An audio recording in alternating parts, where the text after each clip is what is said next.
el hombre más rico de Texas, acusado de asesinato. Dio un paso adelante. Dijo, hola, y le disparó. No hay motivo alguno para creer que quizá no lo hiciera. Creyó poder escabullirse gracias a sus millones. No me sorprendió que se considerara intocable. Fue el juicio más sensacional en el estado de la estrella solitaria. Había dinero, había traición, había codicia. Fue un verdadero festín. ¿Podría el multimillonario cometer un asesinato impune? Descúbranlo esta noche en Poder, Privilegio y Justicia.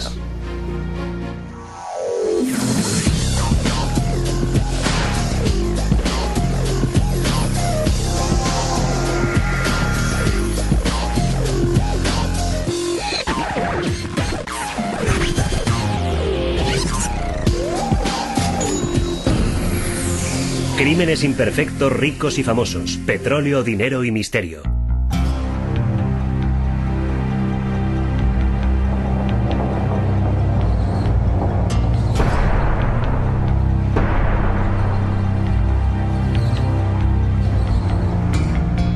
Texas. La tierra del petróleo y el dinero. Y de los magnates con mucha labia que establecen sus propias reglas y no rinden cuentas a nadie. Hay una diferencia muy marcada entre las ricas familias petroleras de Texas y las familias ricas en otros estados americanos. Los ricos del petróleo eran de una raza especial, muy correosa. Y la familia petrolera más correosa y más rica de Texas era la de los Davis. Ken Davis y sus 3 hijos. Creo que lo más parecido a la serie Dallas debió ser la familia Davis en Fort Worth, en sus tiempos de mayor esplendor. Ken Davis era un hombre puritano y tradicional. Su segundo hijo, Thomas Cullen Davis, era distinto. Incluso en un estado famoso por las grandes fortunas y los grandes egos, Cullen Davis se hacía notar. Todo lo que hacía lo hacía a lo grande.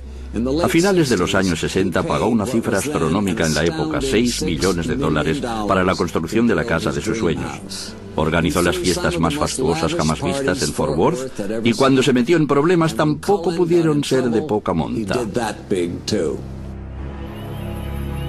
Una cálida noche de agosto de 1976, la policía de Fort Worth recibió una llamada desesperada de la esposa de Cullen Davis, Priscilla. Dijo que un hombre había entrado en su mansión, le había disparado en el pecho y estaba disparando a todo lo que se movía. Al llegar, los investigadores encontraron 2 personas muertas en la casa. Andrea, la hijastra de Davis de 12 años, yacía muerta en el sótano con 2 disparos en el torso. En la cocina, en medio de un charco de sangre, estaba el cadáver acribillado de Stan Farr, el amante de Priscilla, distanciada de su marido. La policía no tenía ninguna pista, pero Priscilla dijo que podía identificar al autor de los disparos.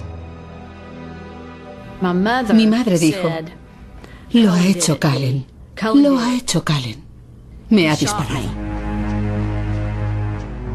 Priscilla dijo que su marido, el magnate del petróleo tejano T. Cullen Davis, era el asesino. La policía detuvo a Davis en el aeropuerto Mitchum de Fort Worth cuando embarcaba en su avión privado. Davis dijo que se dirigía hacia Houston, pero su piloto declaró que el avión iba rumbo al Brasil. La policía detuvo a Davis en la pista de despegue y le acusó del asesinato de 2 personas. El multimillonario insistió en su inocencia. Parecía imposible. Uno de los hombres más ricos de Texas entrando sigilosamente en su propia casa con un revólver y matando a su hijastra a tiros. Sin embargo, 3 testigos oculares dijeron que lo había hecho él. ¿Podía Cullen Davis ser realmente un asesino? Cuando T. Cullen Davis nació en 1933, el imperio de su padre, Ken Davis Industries, era la empresa petrolera más grande del mundo. Ken Davis regentaba su fortuna y su familia con mano de hierro. Cullen y sus 2 hermanos mayores hacían lo que su padre les decía. El patriarca de la familia Kenneth Davis era un verdadero tirano que imponía una disciplina férrea. Era realmente muy duro con Cullen y los chicos.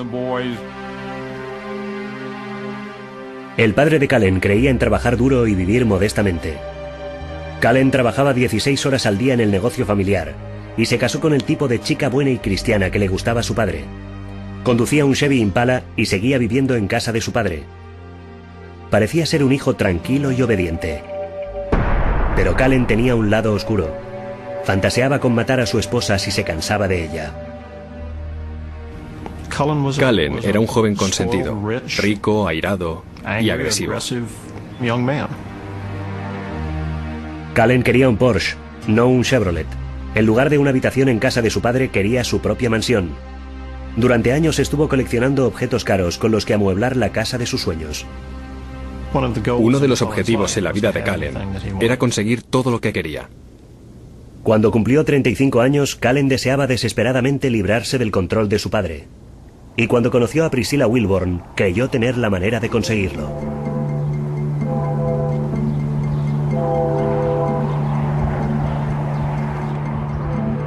Priscilla era hija de un fanático de los rodeos.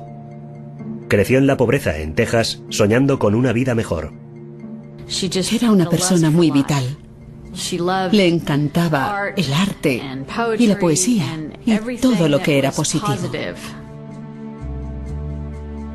Con 27 años, Priscilla ya se había casado 2 veces y tenía 3 hijos. Un hijo, Jackie, y 2 hijas, Dee y Andrea. Su segundo marido era un próspero concesionario de automóviles. Pero Priscilla quería más.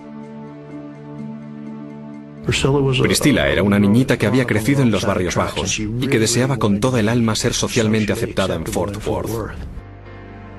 Priscilla anhelaba glamour y excitación. Se tiñó el pelo de rubio y empezó a tomar clases de tenis en el exclusivo club de campo de Rich Lee, esperando encontrar allí a la élite de Fort Worth. Y lo consiguió. Callen Davis reparó enseguida en la atractiva rubia.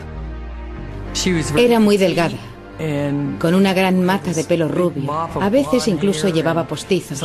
La mejor manera de describirla es como una muñeca Barbie. Davis quedó prendado de Priscilla, con la que pronto se embarcó en una relación adúltera.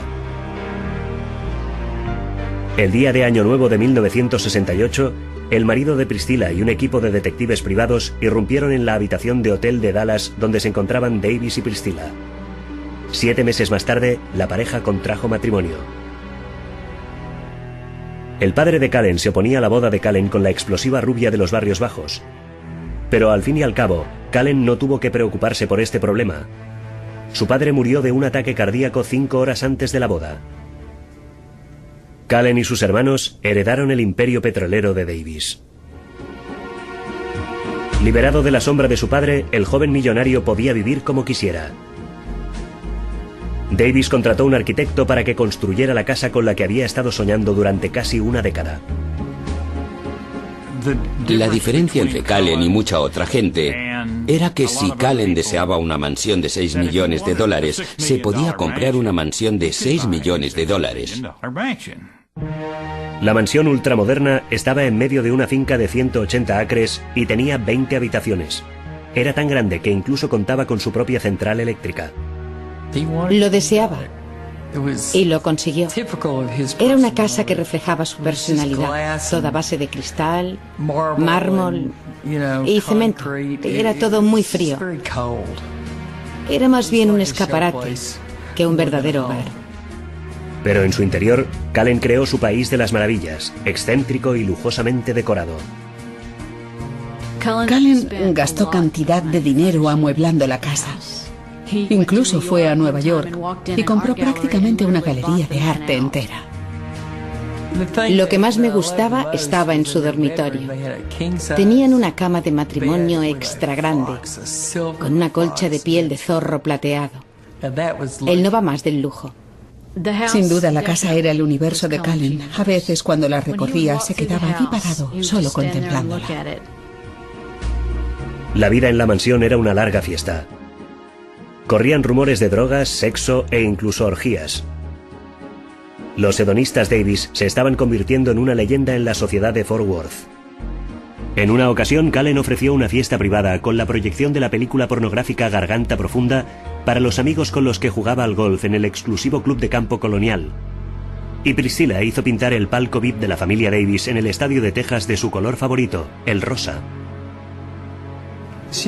Era una mujer muy extravagante, muy independiente, que no se dejaba influir por lo que pudiera pensar la gente.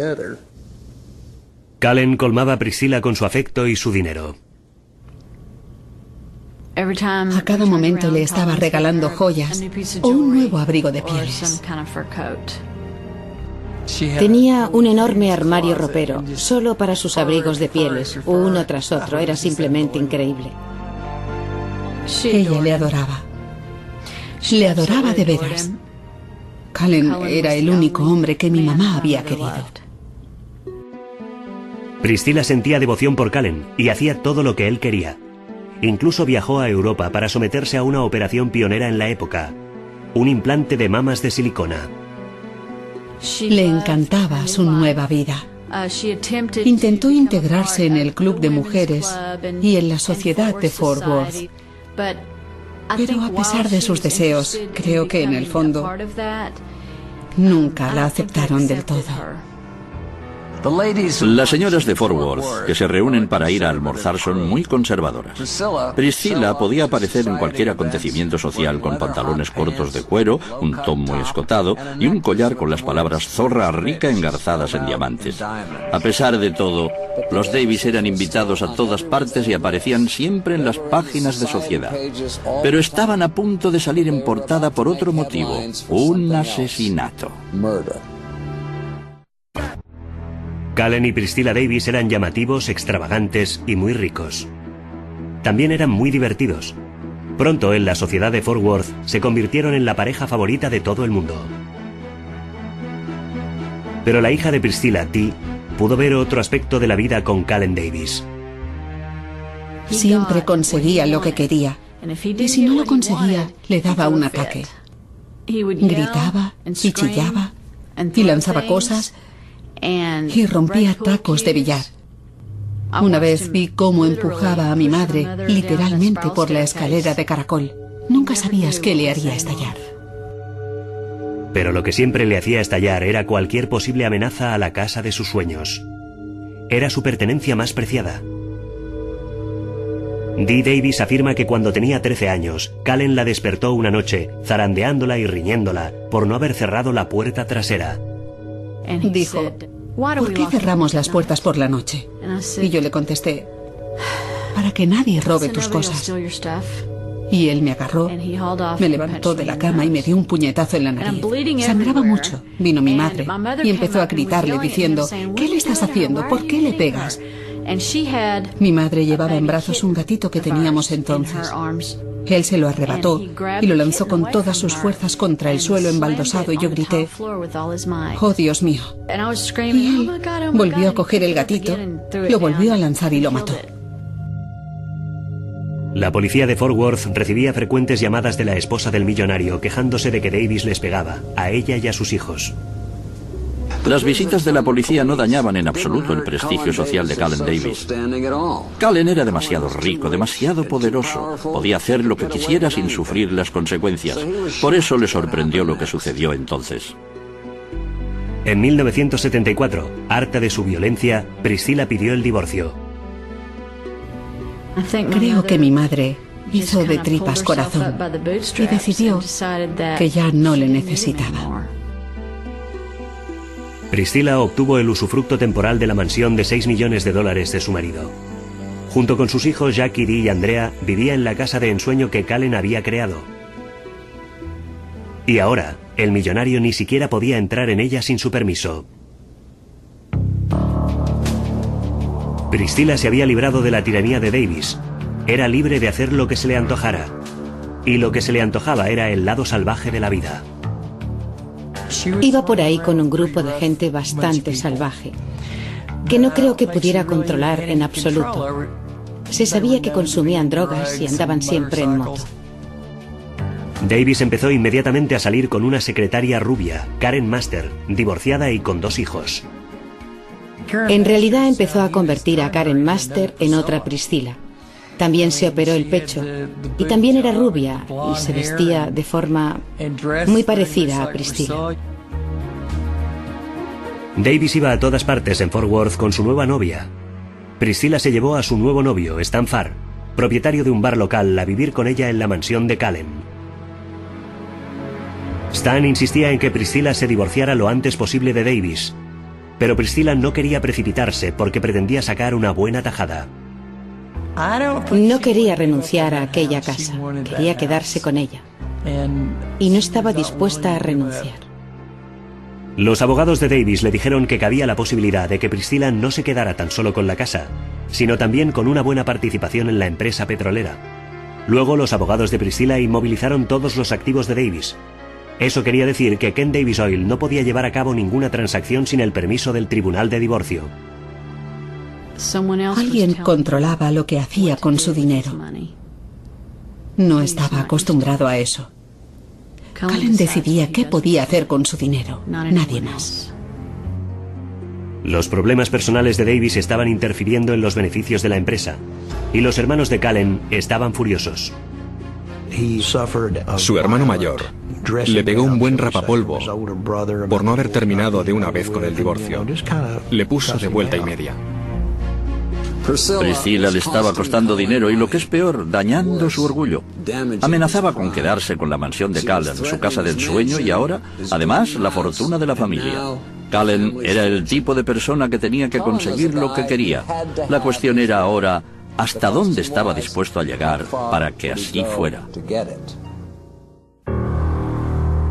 El magnate del petróleo Callen Davis era un hombre desesperado. En realidad, solo supe hasta qué punto estaba obsesionado con la casa cuando temió estar a punto de perderla. Priscilla, la mujer de la que se estaba divorciando, amenazaba con quedarse la mitad de su fortuna y su bien más preciado, su mansión de $6 millones. Nadie sabía hasta dónde llegaba la obsesión de Callen Davis con su casa. ¿Quién podía imaginarlo? Desde fuera parece un edificio municipal, pero a él le encantaba. De hecho, según Priscilla, le gustaba tanto que incluso podía matar por ella. La noche del 2 de agosto de 1976, Priscilla Davis y su amante Stan Farr, que vivía con ella, encontraron la puerta de la mansión abierta cuando regresaron a casa después de una cena. A Priscilla le extrañó que su hija de 12 años, Andrea, no hubiera activado la alarma antes de acostarse. Al entrar en la casa, Priscilla vio la huella sangrienta de una mano en la puerta del sótano. Lo que sucedió luego, según Priscilla, fue espeluznante. Al ver la sangre, Priscilla gritó llamando a Stan. Callen salió del cuarto de la colada. Llevaba una peluca de mujer de pelo largo. Dijo: «Hola», y le disparó. Ella cayó al suelo. Entonces llegó Stan.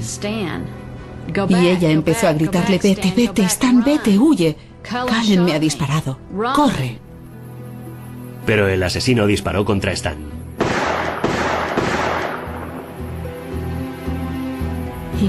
Stan cayó al suelo. Se giró hacia mi madre. Le dijo: «Te quiero», y se murió. Mi madre le vio morir. Priscilla intentó huir, pero el hombre con la pistola la detuvo. Entonces mi madre dijo que Callen la había aupado agarrándola por las axilas y que ella le dijo: «Te quiero, nunca he querido a otro hombre, por favor, hablemos». Pero entonces llegó otro coche y aparcó delante de la puerta. Eran dos amigos que pasaban por allí para tomar la última copa: Beverly Bass y su novio Baba Gabrel. Oyeron cierta conmoción en la zona del patio. Está rodeado por un muro de piedra de 2 metros, de manera que dieron la vuelta y vieron salir de las sombras a un hombre de negro. Cuando le dio la luz, Beverly pudo verle y le reconoció. «Es Callen», dijo. El hombre disparó. La bala se alojó en la columna vertebral de Baba, que quedó paralizado. Beverly salió huyendo. Mi madre, mientras tanto, consiguió huir con una bala en el pecho. Llegó a casa de un vecino y dijo: «Ayúdame, por favor. Me han disparado. Callen está ahí arriba, disparando a todo el mundo». La policía pronto descubrió que Stan Farr no había sido la única víctima mortal aquella noche. Cuando los agentes llegaron a la mansión, encontraron muerta a Andrea, la hija de 12 años de Priscilla. Murió en el sótano, de una sola bala en el pecho, disparada a bocajarro. Es una forma terrible de morir para una niña de 12 años. La policía acordonó la mansión y el barrio entero. Aunque los investigadores no pudieron encontrar el arma homicida, sí pudieron establecer que era la misma que había matado a ambas víctimas. La policía acusó a T. Callan Davis de 2 asesinatos y le encarceló sin posibilidad de fianza. Priscilla dijo que Callen le había disparado. Beverly Bass dijo que era Callen. Baba Gabriel dijo que Callen le había disparado. No había motivo para pensar que quizá no lo hubiera hecho él. El caso de Callen parecía imposible de defender. Pero un abogado se sintió capaz de hacerlo. Richard Haynes, un abogado de Texas joven y brillante, se estaba labrando una reputación de defensor de lo indefendible y consiguiendo la absolución de clientes que el resto del mundo consideraba culpables. Alguien escribió, Haynes es arrogante, pero es la arrogancia de la excelencia. Y me pareció estupendo. Para Haynes, apodado Caballo de Carreras, el caso de Callen era un reto y una oportunidad de lucirse en un caso tan mediático. El caballo de carreras Haynes es un hombre fascinante que sale y entra de los tribunales. Su cara es muy expresiva y es un excelente comunicador, incansable. Se dice, por ejemplo, que podría estar 3 días seguidos interrogando a un árbol. Haynes convenció a un juez para que el juicio se celebrara en Amarillo, al oeste de Texas, por ser un territorio neutro, ajeno al escándalo levantado por los asesinatos. Aceptamos que se celebrara allí, en una comunidad del oeste de Texas, donde se impartía justicia. Me pareció una buena opción. Al parecer, Haynes había engatusado a la acusación. Davis tenía contactos de negocios en aquella parte de Texas. Mientras el millonario permanecía preso en la cárcel de Amarillo, Haynes invitaba a los amigos de Davis a cenas por todo lo alto. Jugó al golf con ellos, incluso acudió a la iglesia los domingos con sus familias. Mientras estuvimos allí, intentamos llevar un estilo de vida limpio y correcto, porque si no lo haces, pronto se sabe. Alguien diría enseguida que habían visto al abogado Haynes haciendo el pino en el bar, si lo hacía algún día. No puedes hacer eso porque puede ser negativo para tu cliente. La opinión pública en Amarillo pronto llegó a una conclusión acerca del millonario. Davis había sido acusado en falso por una mujer vengativa que quería quedarse con su dinero. Se convirtió en una especie de héroe popular, un poco como Jesse James había sido en su tiempo. Un forajido que contaba con las simpatías de la gente. Aunque se estuviera jugando la vida en el juicio, en Amarillo lo trataban como un miembro de la realeza de visita. La gente parecía dar por supuesto que los ricos eran distintos de los demás.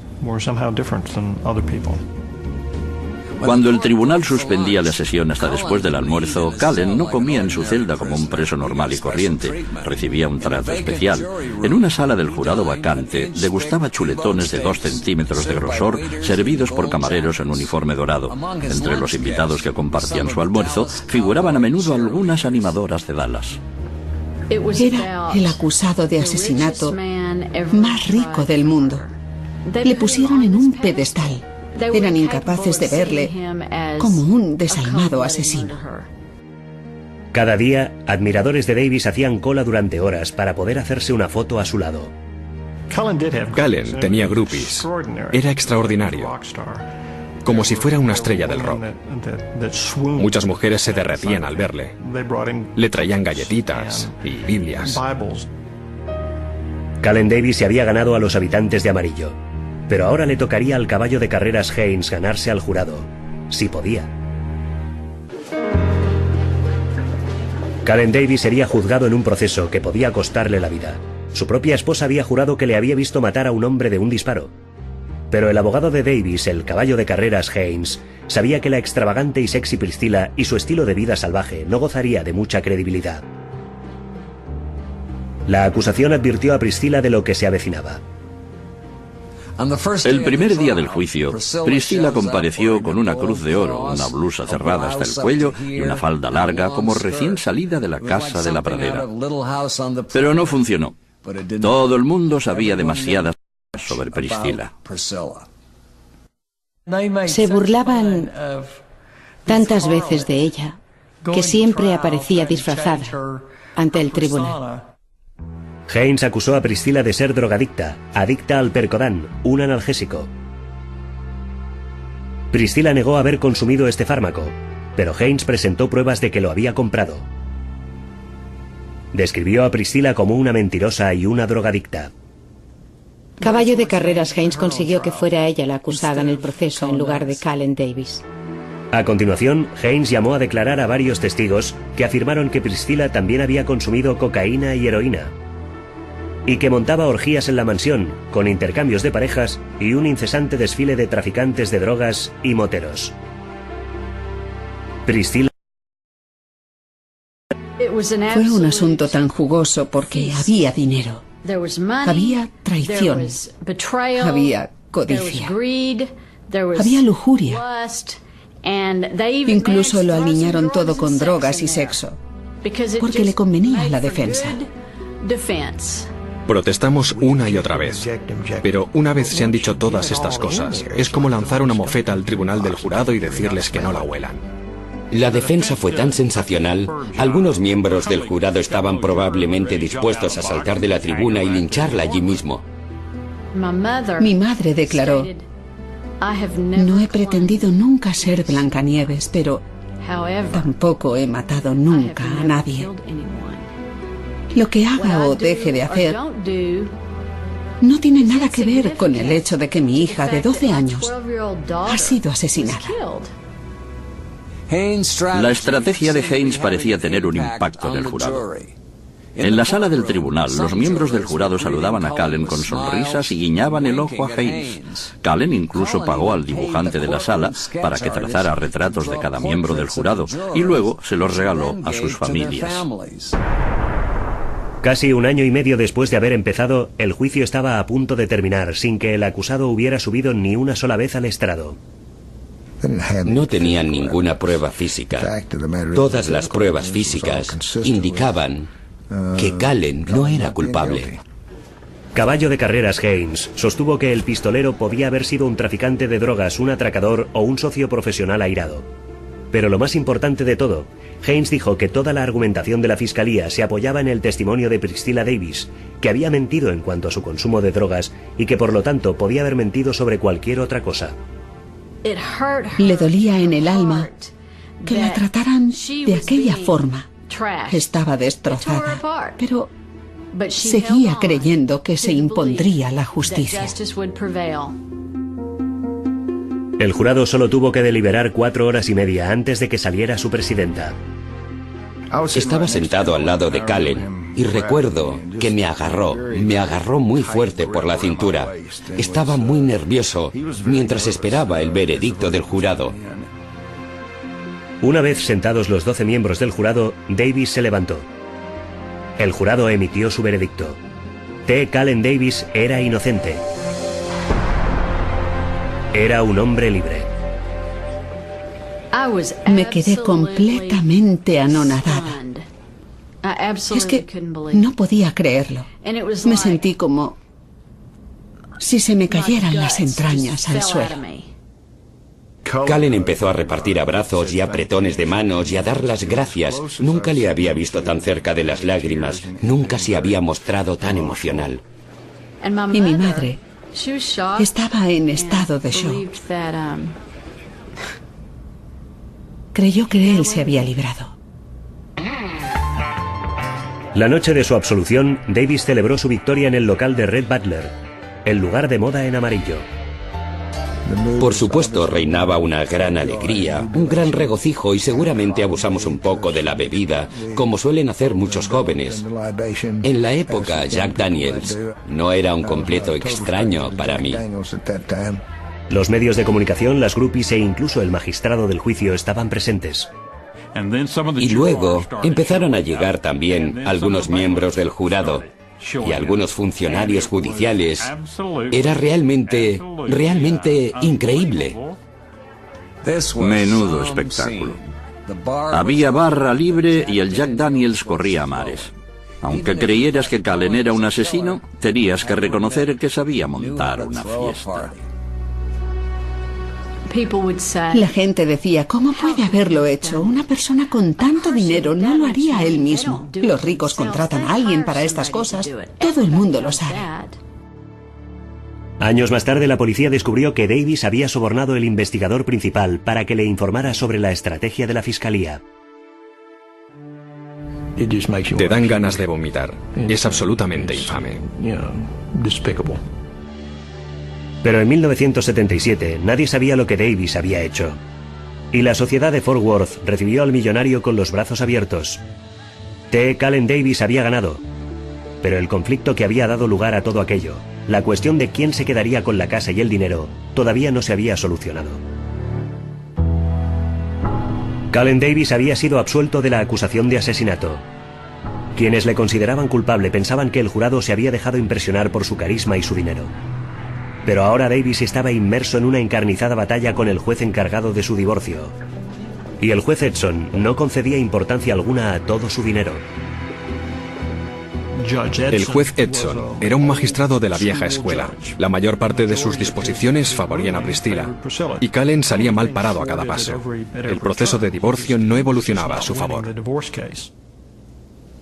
Para Calen Davis, convencido de que todo aquello le pertenecía, le resultaba imposible perder aquel caso. Pero como al parecer estaba perdiendo en los juzgados, necesitaba una nueva estrategia.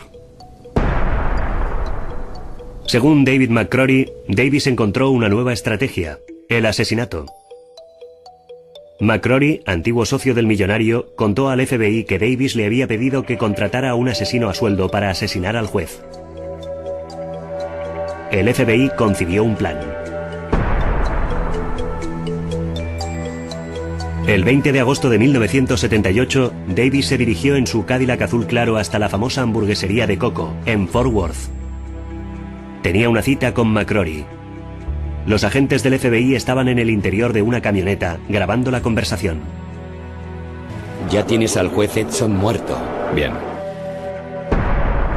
McCrory mostró a Davis una foto en blanco y negro del juez Edson acurrucado en el maletero abierto de un coche, con la espalda de su camiseta cubierta de manchas oscuras. Parecía sangre, pero no lo era. Como prueba de que la ejecución había sido llevada a cabo, el FBI metió al juez Edson en el maletero de un coche. Recuerdo que cogieron paquetes de ketchup de McDonald's y lo embadurnaron un poco con ellos. Cuando Davis vio la foto del juez muerto, entregó a McCrory $25,000. Puedo conseguir que te maten a todos los demás. Quieres ver a un montón de gente muerta, ¿verdad? Así es. Los agentes del FBI que grababan la conversación estaban atónitos. Sonaba como si Calen estuviera ordenando el asesinato de 13 personas, entre ellas Priscilla y su hija Dee. 5 minutos más tarde, Calen Davis fue arrestado en una cabina telefónica enfrente de un Kentucky Fried Chicken vecino y acusado de ordenar el asesinato del juez Joe Edson. La trampa había funcionado. El millonario volvía a estar entre rejas, esta vez acusado de incitación al asesinato. Davis rogó al rey de la comunidad legal de Texas, Richard Caballo de Carreras Haynes, que asumiera de nuevo su defensa. Pensé que lo interesante del caso era que nadie había resultado muerto. Eso es una bendición.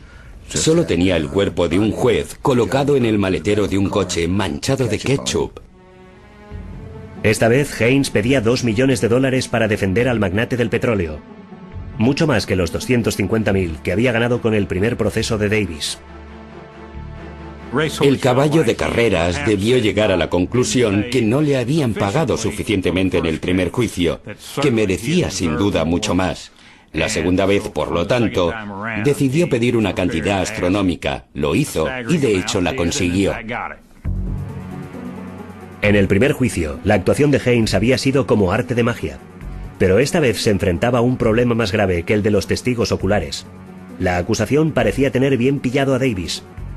Presentó las cintas de vídeo, donde aparecía pagando por un asesinato y ordenando otros más.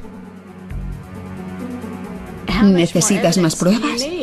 Y yo pensé, Dios mío, le han pillado.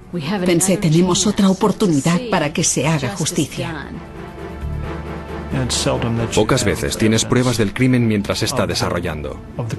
Esto es lo que sostuve ante el jurado, que podían verlo, podían oírlo, que estaban prácticamente en el aparcamiento, en la camioneta de vigilancia aquella mañana.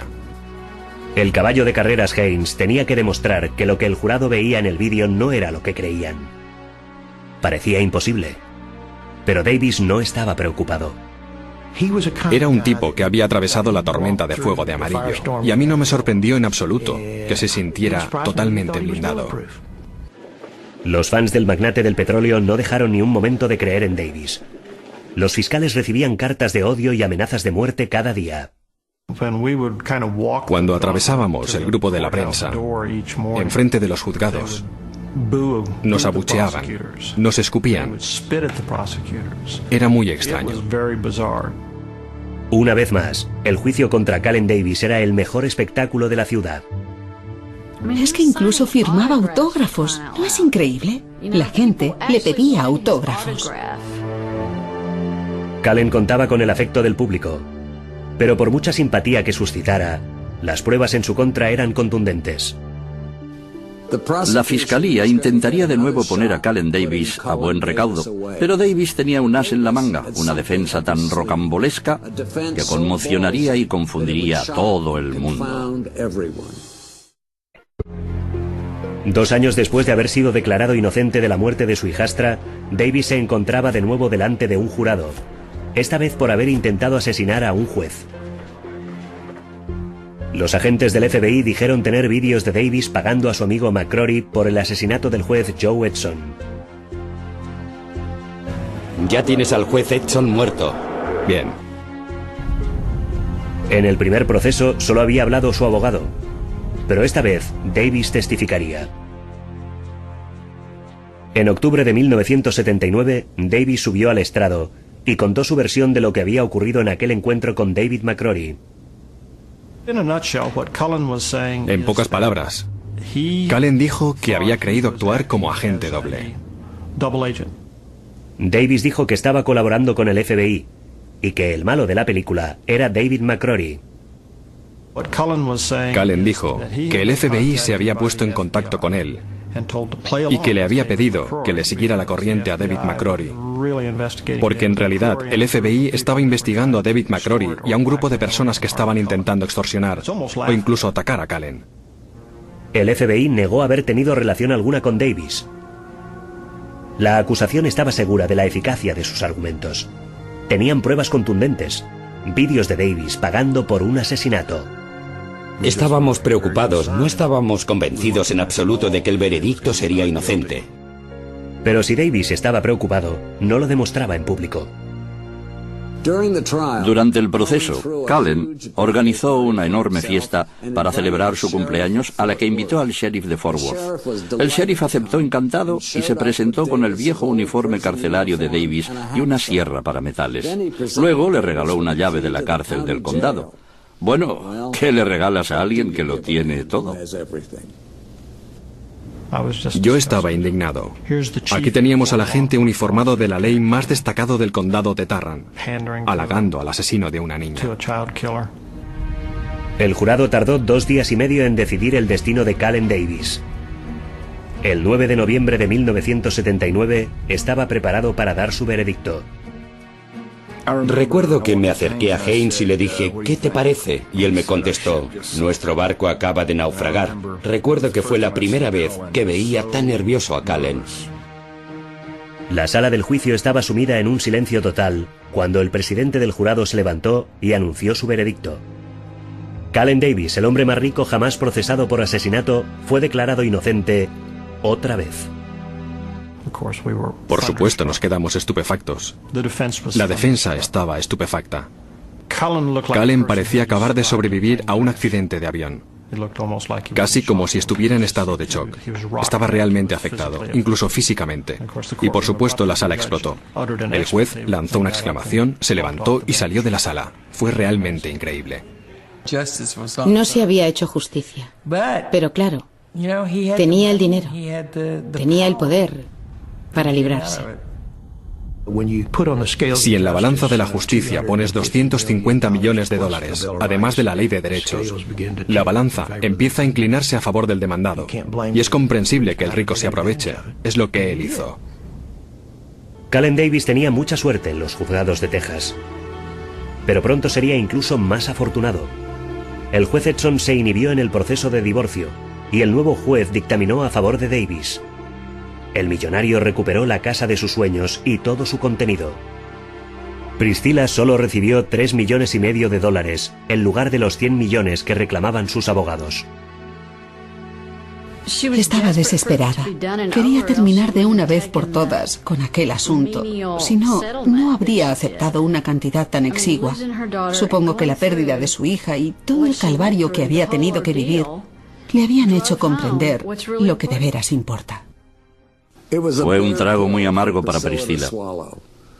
Violando las órdenes del tribunal, se llevó 50 objetos domésticos, de todo, desde el robot de cocina hasta la colcha de zorro plateado.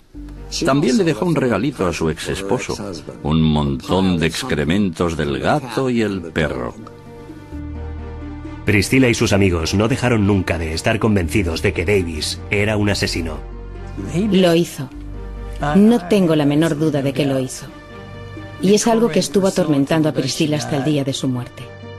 Priscilla murió en 2001 con 59 años a causa de un cáncer de mama. Aunque Davis había sido acusado de haber asesinado para conservar sus posesiones, al fin y al cabo se quedó sin nada. Davis fue a la bancarrota debido a la caída del precio del petróleo de los años 80 y se vio obligado a vender su mansión. Poco tiempo después de haber sido absuelto del intento de asesinato, Calen Davis dijo haber encontrado a Dios y entró en una iglesia evangélica. Hoy en día recorre el mundo predicando como misionero. Los hijos de Stan Farr, el amante asesinado de Priscilla, demandaron a Davis por muerte causada por homicidio culposo, pero llegaron a un acuerdo extrajudicial con Davis que aceptó pagarles $250,000. Dee Davis sigue creyendo que Calen cometió el asesinato de su hermana y quedó impune. Quizá haya encontrado a Jesús, pero de todas formas mató a mi hermana y quedó impune. La mansión, símbolo del poder y los privilegios de Calen, ha tenido una curiosa historia desde sus días de escandaloso esplendor. Durante un tiempo fue un asador, luego un restaurante mexicano, y ahora es nada menos que una iglesia. Dominic Dunne para la televisión judicial. Y que ella le dijo, te quiero, nunca he querido a otro hombre, por favor, hablemos. Pero entonces llegó otro coche y aparcó delante de la puerta. Eran dos amigos que pasaban por allí para tomar la última copa. Beverly Bass y su novio Baba Gabrel. Oyeron cierta conmoción en la zona del patio.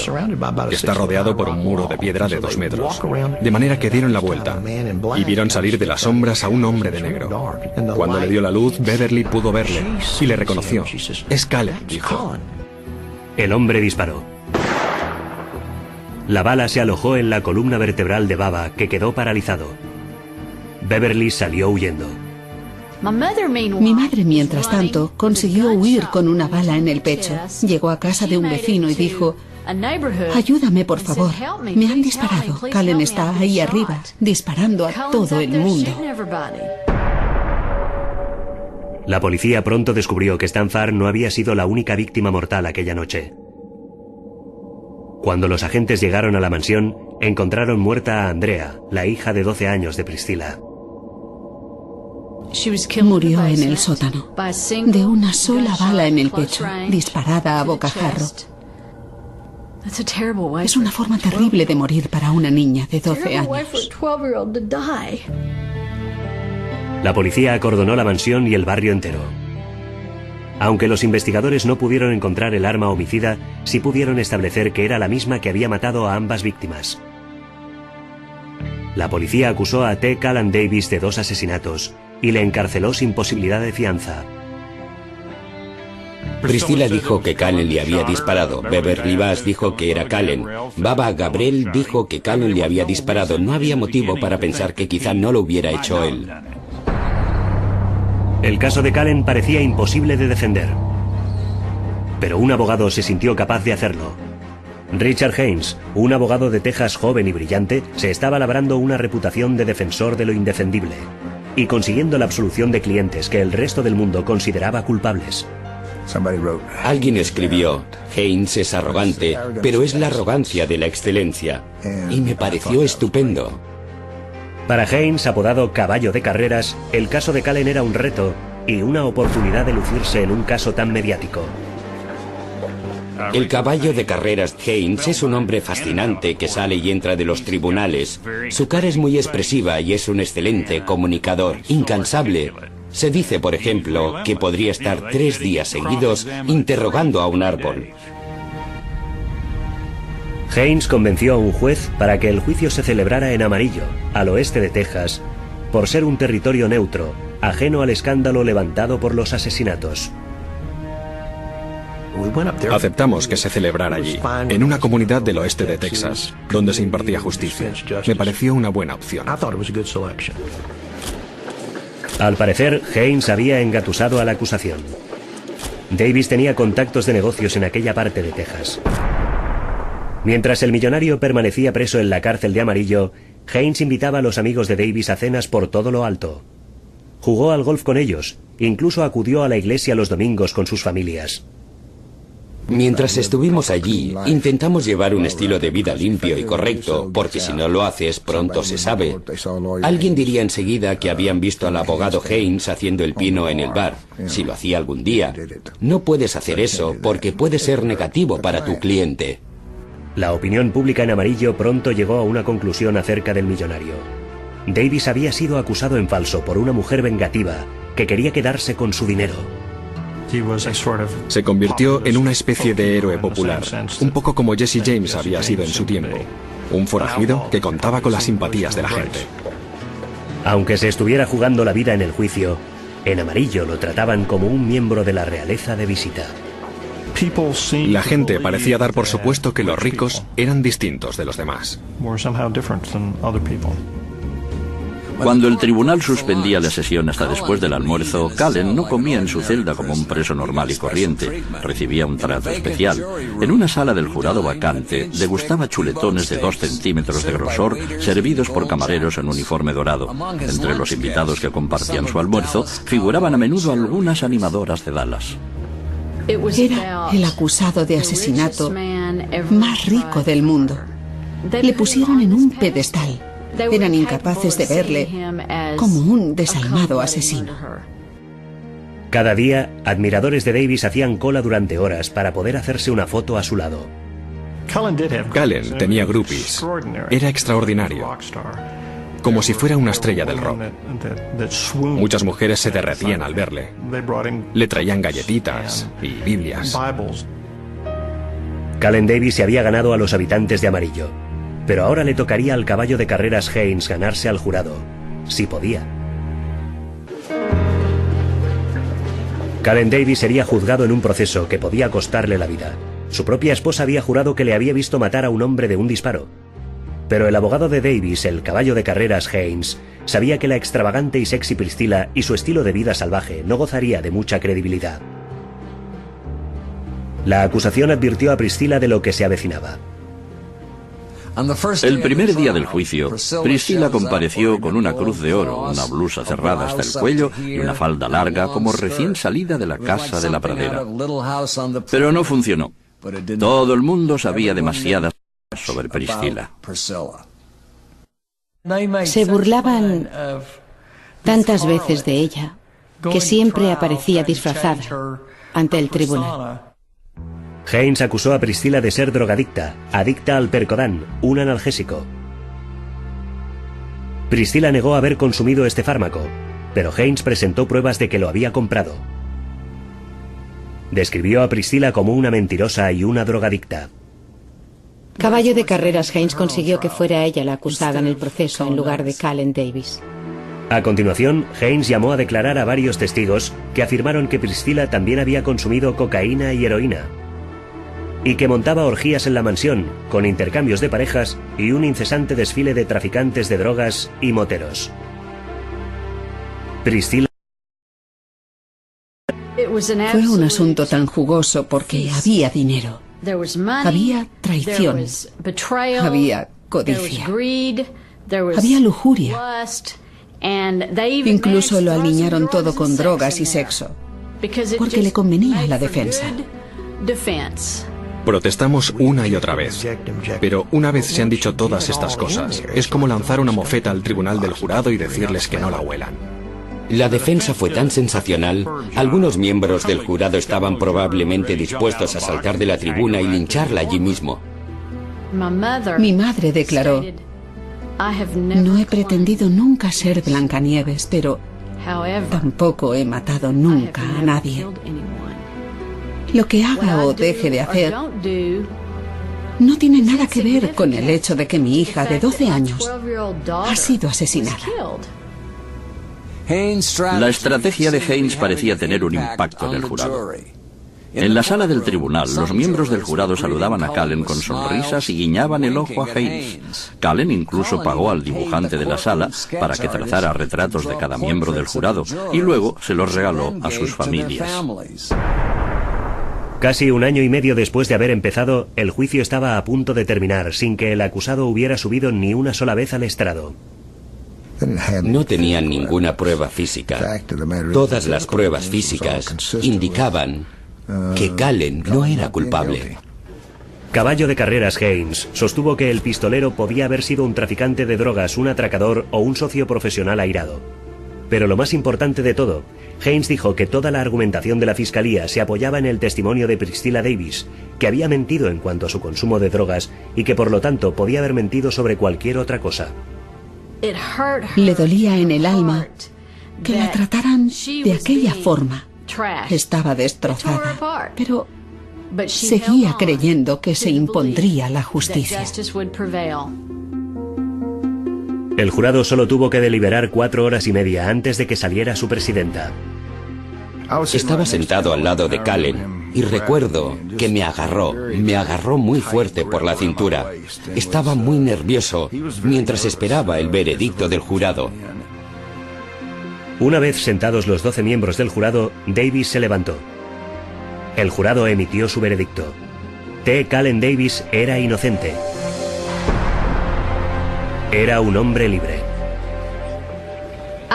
Me quedé completamente anonadada. Es que no podía creerlo. Me sentí como si se me cayeran las entrañas al suelo. Cullen empezó a repartir abrazos y apretones de manos y a dar las gracias. Nunca le había visto tan cerca de las lágrimas. Nunca se había mostrado tan emocional. Y mi madre estaba en estado de shock. Creyó que él se había librado. La noche de su absolución, Davis celebró su victoria en el local de Red Butler, el lugar de moda en amarillo. Por supuesto, reinaba una gran alegría, un gran regocijo y seguramente abusamos un poco de la bebida, como suelen hacer muchos jóvenes. En la época, Jack Daniels no era un completo extraño para mí. Los medios de comunicación, las groupies e incluso el magistrado del juicio estaban presentes. Y luego empezaron a llegar también algunos miembros del jurado y algunos funcionarios judiciales. Era realmente increíble. Menudo espectáculo. Había barra libre y el Jack Daniels corría a mares. Aunque creyeras que Cullen era un asesino, tenías que reconocer que sabía montar una fiesta. La gente decía: ¿cómo puede haberlo hecho? Una persona con tanto dinero no lo haría él mismo. Los ricos contratan a alguien para estas cosas. Todo el mundo lo sabe. Años más tarde, la policía descubrió que Davis había sobornado al investigador principal para que le informara sobre la estrategia de la fiscalía. Te dan ganas de vomitar. Es absolutamente infame. Pero en 1977 nadie sabía lo que Davis había hecho. Y la sociedad de Fort Worth recibió al millonario con los brazos abiertos. T. Cullen Davis había ganado. Pero el conflicto que había dado lugar a todo aquello, la cuestión de quién se quedaría con la casa y el dinero, todavía no se había solucionado. Cullen Davis había sido absuelto de la acusación de asesinato. Quienes le consideraban culpable pensaban que el jurado se había dejado impresionar por su carisma y su dinero. Pero ahora Davis estaba inmerso en una encarnizada batalla con el juez encargado de su divorcio. Y el juez Edson no concedía importancia alguna a todo su dinero. El juez Edson era un magistrado de la vieja escuela. La mayor parte de sus disposiciones favorían a Priscilla, y Cullen salía mal parado a cada paso. El proceso de divorcio no evolucionaba a su favor. Para Cullen Davis, convencido de que todo aquello le pertenecía, le resultaba imposible perder aquel caso. Pero como al parecer estaba perdiendo en los juzgados, necesitaba una nueva estrategia. Según David McCrory, Davis encontró una nueva estrategia: el asesinato. McCrory, antiguo socio del millonario, contó al FBI que Davis le había pedido que contratara a un asesino a sueldo para asesinar al juez. El FBI concibió un plan. El 20 de agosto de 1978, Davis se dirigió en su Cadillac azul claro hasta la famosa hamburguesería de Coco, en Fort Worth. Tenía una cita con McCrory. Los agentes del FBI estaban en el interior de una camioneta, grabando la conversación. Ya tienes al juez Edson muerto. Bien. McCrory mostró a Davis una foto en blanco y negro del juez Edson acurrucado en el maletero abierto de un coche, con la espalda de su camiseta cubierta de manchas oscuras. Parecía sangre, pero no lo era. Como prueba de que la ejecución había sido llevada a cabo, el FBI metió al juez Edson en el maletero de un coche. Recuerdo que cogieron paquetes de ketchup de McDonald's y lo embadurnaron un poco con ellos. Cuando Davis vio la foto del juez muerto, entregó a McCrory $25,000. Puedo conseguir que te maten a todos los demás. ¿Quieres ver a un montón de gente muerta, verdad? Así es. Los agentes del FBI que grababan la conversación estaban atónitos. Sonaba como si Cullen estuviera ordenando el asesinato de 13 personas, entre ellas Priscilla y su hija Dee. 5 minutos más tarde, Cullen Davis fue arrestado en una cabina telefónica enfrente de un Kentucky Fried Chicken vecino y acusado de ordenar el asesinato del juez Joe Edson. La trampa había funcionado. El millonario volvía a estar entre rejas, esta vez acusado de incitación al asesinato. Davis rogó al rey de la comunidad legal de Texas, Richard Caballo de Carreras Haynes, que asumiera de nuevo su defensa. Pensé que lo interesante del caso era que nadie había resultado muerto. Eso es una bendición. Solo tenía el cuerpo de un juez colocado en el maletero de un coche manchado de ketchup. Esta vez Haynes pedía $2 millones para defender al magnate del petróleo. Mucho más que los $250,000 que había ganado con el primer proceso de Davis. El caballo de carreras debió llegar a la conclusión que no le habían pagado suficientemente en el primer juicio, que merecía sin duda mucho más. La segunda vez, por lo tanto, decidió pedir una cantidad astronómica. Lo hizo y de hecho la consiguió. En el primer juicio, la actuación de Haynes había sido como arte de magia, pero esta vez se enfrentaba a un problema más grave que el de los testigos oculares. La acusación parecía tener bien pillado a Davis. Presentó las cintas de vídeo, donde aparecía pagando por un asesinato y ordenando otros más. ¿Necesitas más pruebas? Y yo pensé, Dios mío, le han pillado. Pensé, tenemos otra oportunidad para que se haga justicia. Pocas veces tienes pruebas del crimen mientras está desarrollando. Esto es lo que sostuve ante el jurado, que podían verlo, podían oírlo. Estaban prácticamente en el aparcamiento, en la camioneta de vigilancia aquella mañana. El caballo de carreras Haynes tenía que demostrar que lo que el jurado veía en el vídeo no era lo que creían. Parecía imposible, pero Davis no estaba preocupado.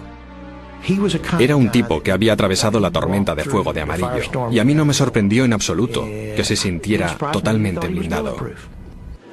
Los fans del magnate del petróleo no dejaron ni un momento de creer en Davis. Los fiscales recibían cartas de odio y amenazas de muerte cada día. Cuando atravesábamos el grupo de la prensa, enfrente de los juzgados, Nos abucheaban, nos escupían. Era muy extraño. Una vez más, el juicio contra Calen Davis era el mejor espectáculo de la ciudad. Es que incluso firmaba autógrafos. ¿No es increíble? La gente le pedía autógrafos. Calen contaba con el afecto del público, pero por mucha simpatía que suscitara, las pruebas en su contra eran contundentes. La fiscalía intentaría de nuevo poner a Calen Davis a buen recaudo, pero Davis tenía un as en la manga, una defensa tan rocambolesca que conmocionaría y confundiría a todo el mundo. 2 años después de haber sido declarado inocente de la muerte de su hijastra, Davis se encontraba de nuevo delante de un jurado, esta vez por haber intentado asesinar a un juez. Los agentes del FBI dijeron tener vídeos de Davis pagando a su amigo McCrory por el asesinato del juez Joe Edson. Ya tienes al juez Edson muerto. Bien. En el primer proceso solo había hablado su abogado, pero esta vez Davis testificaría. En octubre de 1979, Davis subió al estrado y contó su versión de lo que había ocurrido en aquel encuentro con David McCrory. En pocas palabras, Calen dijo que había creído actuar como agente doble. Davis dijo que estaba colaborando con el FBI y que el malo de la película era David McCrory. Calen dijo que el FBI se había puesto en contacto con él y que le había pedido que le siguiera la corriente a David McCrory, porque en realidad el FBI estaba investigando a David McCrory y a un grupo de personas que estaban intentando extorsionar o incluso atacar a Calen. El FBI negó haber tenido relación alguna con Davis. La acusación estaba segura de la eficacia de sus argumentos. Tenían pruebas contundentes, vídeos de Davis pagando por un asesinato. Estábamos preocupados, no estábamos convencidos en absoluto de que el veredicto sería inocente. Pero si Davis estaba preocupado, no lo demostraba en público. Durante el proceso, Calen organizó una enorme fiesta para celebrar su cumpleaños a la que invitó al sheriff de Fort Worth. El sheriff aceptó encantado y se presentó con el viejo uniforme carcelario de Davis y una sierra para metales.